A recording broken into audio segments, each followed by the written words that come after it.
안녕하세요. 저는 30 중반이 되는 남자입니다.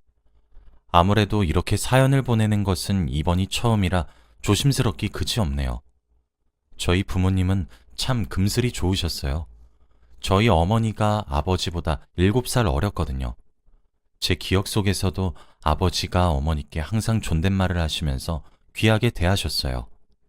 사실 그 시대에서는 아버지가 살짝 가부장적이신 분들이 무척이나 많았었던 나이대이셨는데도 불구하고 어머니 손에 물 한 방울 묻히기 싫어하시고 뭐 그러셨죠. 요즘 말로 하면 사랑꾼 같은 딱 로맨틱한 분이셨습니다. 두 분의 결혼기념일이나 뭔가 두 분 사이에 축하할 만한 일이 생기면 아버지는 항상 꽃을 한 다발 사오셨던 기억이 나요. 동네에서도 소문이 자자할 정도의 인고 부부셨죠. 저희 부모님은 저를 참 어렵게 가지셨습니다. 두 분 몸에 아무런 이상이 있으셨던 것도 아니고 다 건강하셨는데 자연 임신이 그렇게 되질 않았다 하셨어요. 어머니가 시험관도 하시면서 엄청 고생을 하시고 많이 우셨다고 하더라고요. 아버지가 그런 어머니를 보듬으며 아이 없이 둘이서 살자고 많이 다독여 주셨다고 했어요. 어머니도 하도 아이가 생기지 않아서 반쯤 포기했을 때 제가 기적처럼 생겨버린 것이죠. 그때 어머니의 나이가 지금의 저와 비슷한 나이였죠. 그래서 저를 참 귀하게 길러주셨습니다. 하지만 자상하셨던 아버지는 제가 10살이 되던 해에 갑작스러운 사고로 그만 세상을 떠나시게 되었습니다. 우리는 행복한 가정이었고 남부러울 것 없을 정도로 좋았는데 그 행복은 아버지의 부재가 시작되면서 산산조각이 나기 시작했죠. 그 당시 저는 어렸기 때문에 아버지의 죽음도 잘 받아들이지 못했다고 하더라고요. 지금은 기억이 없지만 말이에요. 하지만 이젠 바래진 추억처럼 아버지의 기억은 드문드문 나지만 딱 하나의 기억은 매우 선명합니다. 어머니가 망가지셨거든요. 어머니는 아버지를 급작스럽게 잃은 이후 생전 먹지도 않던 술에 입을 대기 시작했고 피우지 않으셨던 담배에도 손을 대기 시작했어요. 아버지의 기일이나 생일 또는 기념일 등 아버지가 살아생전에 어머니를 살뜰히 챙겼던 날이 오면 저희 집은 매번 초상이 났습니다. 아버지의 죽음을 정확하게 받아들이지 못했던 제가 보기에도 어머니는 정상이 아니셨죠. 하루는 미친 사람처럼 깔깔 웃다가도 하루는 악을 쓰면서 우셨으니까요. 어머니는 그렇게 망가져 가셨습니다. 하시던 일도 때려치시고 방에 틀어박혀 술과 담배에 의지하며 사셨어요. 할머니와 할아버지들이 와서 붙잡고 얘기를 해보고 윽박도 질러보고 달래도 보고 그러셨었는데 하나도 소용이 없었죠. 워낙 사이가 좋은 부부였으니 아버지를 잃은 슬픔은 말로 다 설명할 수가 없었던 것이겠죠. 어쩌면 어머니는 어린아이였던 저보다 더 아버지의 죽음을 받아들이지 못했던 것 같아요. 그랬던 어머니가 정신을 차리게 되셨는데 그건 저 때문이었습니다. 그때는 아버지가 돌아가신 지 벌써 2년째가 되던 날이었어요. 저도 점점 집에 오시지 않고 슬퍼하는 어머니를 보면서 아버지의 죽음을 점차 받아들이던 시기였어요. 그날은 어머니의 생신이었습니다. 매일 웃음이 넘치던 가족의 생일은 2년이란 시간 동안 누군가의 울부짖는 소리로만 채워져 있었죠. 그래서 어린 마음에 어머니를 웃게 해드리고 싶었어요. 하지만 저는 정신을 놓다시피 한 어머니 때문에 조부모님들이 번갈아 오셔서 저를 돌봐주셨기 때문에 용돈을 받지도 않았었죠. 곰곰이 생각을 해보니 매년 어머니 생신 때는 아버지가 어머니의 밥을 차려주었고 꽃다발을 사온 것이 기억이 나더라고요. 그래서 동네 곳곳을 돌아다니며 예쁜 들꽃들을 다 꺾어서 집으로 가져왔습니다. 노끈으로 대충 질끈 묶은 제 꽃다발을 보며 뿌듯하게 여겼고 어머니의 생일상 준비를 했죠. 하지만 10살짜리 꼬맹이가 무슨 음식을 하겠습니까? 매일 속이 아프다고 하시는 어머니의 말씀이 기억나 뭉근한 죽을 끓이기 시작했어요. 사실 물에 쌀을 넣고 계속 젓기만 하면 되니까 제가 할 수 있는 최선의 요리였죠. 하지만 위태롭던 저는 다 끓인 죽을 옮기기 위해 냄비를 잡고 옮기는 순간 너무 무거워서 그만 냄비를 놓치게 되었고 커다란 화상을 입게 되었어요. 술에 취해 곤히 주무셨던 어머니는 제 울음소리에 놀라 잠을 깨시고는 그 길로 저를 업고 병원을 가셨죠. 다행히 다른 곳을 다치거나 한 것은 아니지만 어머니도 저도 둘 다 놀랬어요. 다행히 가릴 수 있는 발등에 엎어서 그런지 아직 흉은 남아있긴 하지만 보이지는 않습니다.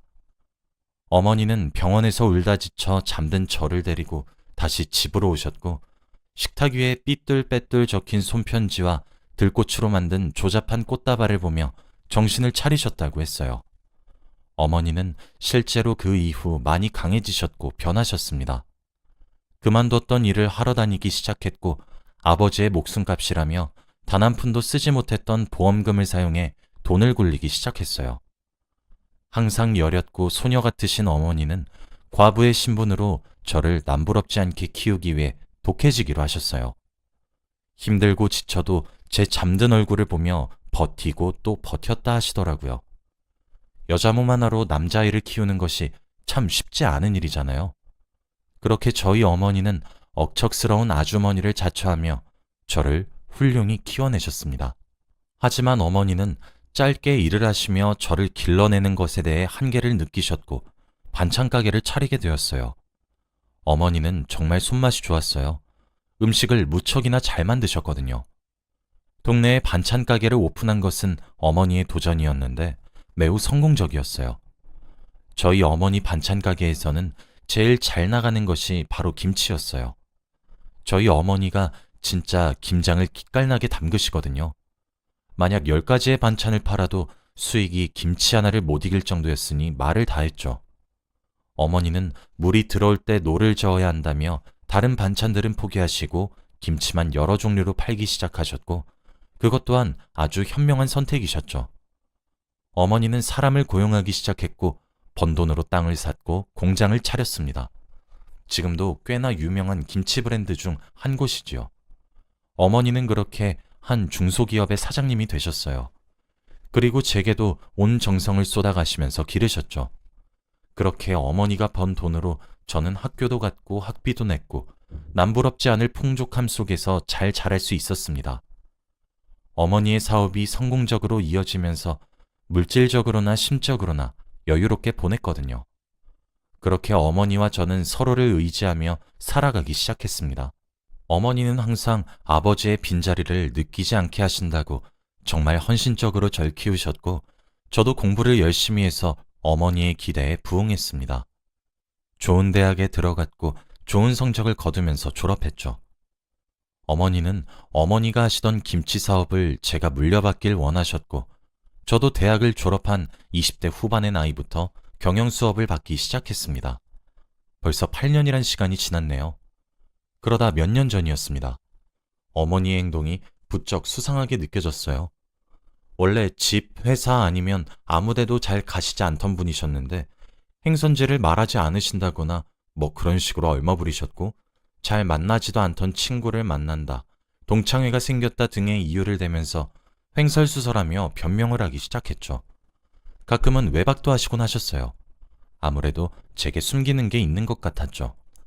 하루는 나를 잡고 어머니를 채근해서 왜 이러시는 것이냐고 캐물어보니 어머니가 그제서야 실토하셨죠. 어머니는 만나시는 분이 있다고 제 눈치를 살살 보면서 말을 조심스럽게 꺼내셨습니다.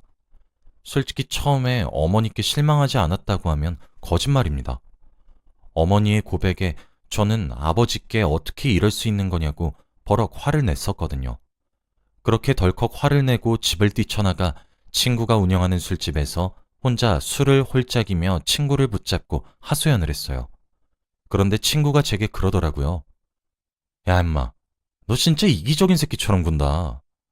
너희 어머니 20년 가까이 남편 없이 아들내미 하나만 보고 살았어. 그렇다고 중간에 다른 사람을 만나기랬냐, 너한테 소홀하기랬냐? 지금 네 나이가 사춘기 소년이냐? 어머님도 어머님 인생이 있는 거야. 그럼 뭐 평생 어머님이 독수공방하면서 살기라도 바라는 거야? 시대가 어느 때인데 뭐 열녀문이라도 세워라 이거야? 너 진짜 어머님한테 넌 그러면 안 되는 거다 임마. 가서 빨리 사과드려. 네가 못 받아들이는 거랑 별개의 문제야. 그건 어머님 인생이니까. 나중에 후회하지 말고 사과드려. 알겠냐? 친구는 제 말을 묵묵히 듣다가 제게 짜증을 내며 조언을 했는데 친구의 말을 들으니 뒤통수를 세게 맞은 듯 했어요. 친구의 말은 하나도 틀린 부분이 없더라고요. 결국 저는 집으로 돌아가 어머니께 사과를 드렸고 한번 뵙고 싶다고 말씀을 드렸습니다. 엄한 사람을 만나시는 건가 싶어서 말이에요. 어머니는 제게 고맙다고 하셨고 아이처럼 뛸 듯이 기뻐하셨습니다. 저도 어머니의 그런 모습을 보니 잘했다 싶었죠. 그렇게 만나게 된 어머니의 새로운 남자친구를 뵙게 되었습니다. 그리고 진지하게 고민을 하기 시작했죠. 이 만남을 정말 찬성해야 되는지에 대해 말이에요. 그냥 편하게 아저씨라고 호칭을 사용하도록 할게요. 아저씨와는 한정식 집에서 만나게 되었어요. 아저씨에게도 저처럼 딸이 하나 있었는데 저보다 2살인가 어렸어요. 아저씨는 중후한 신사보다는 뭐랄까 양아치 같으신 분이셨어요. 정말 흘끗 쳐다봐도 저희 어머니와 어울릴 것 같지 않았어요. 한정식 코스 요리를 먹는데 부녀들 다 나이가 몇인데 개걸스럽게 먹질 않나. 입안에 음식물을 다 보여주면서 씹어대질 않나. 비위가 너무 상했어요. 그뿐 아니라 아저씨란 사람은 참 무식했습니다. 지식의 문제가 아니라 아저씨의 언행 자체가 경박스러웠죠. 그러니 아저씨네 딸은 뭐 똑같더라고요. 어머니를 만나는 자리에 쥐를 잡아먹은 것처럼 립스틱을 짙게 칠하고 아줌마 아줌마 거리는데 속이 부글부글 끓더라고요. 그런데 어머니가 너무 행복하게 웃으셨습니다. 어머니 인생의 행복에 제가 일조는 했을지 몰라도 전부를 정해줄 수 없다는 사실을 다시 상기시키며 억지로 웃는 얼굴을 만들었고 불편한 자리인 티를 내지 않으려 노력했어요. 심지어 한정식 집을 저희 어머니가 계산을 했는데 그 집 아저씨나 그 딸년이나 어머니가 돈 쓰시는 것을 아주 당연하게 생각을 하는 것처럼 언행을 하는데 진짜 기가 차서 말이 안 나오더라고요. 너무 무례하다고 생각했습니다.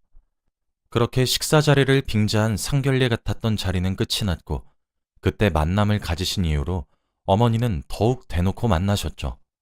그리고 살림을 합치는 것도 고민하기 시작했습니다. 저는 왜 이렇게 자꾸 어머니가 모든 것을 서두르는 것인지 이해할 수가 없었어요. 시간이 많으니 찬찬히 하라는 제 말에 어머니는 망설이는 기색을 종종 보이셨지만 제게 말씀은 하지 않으셨거든요.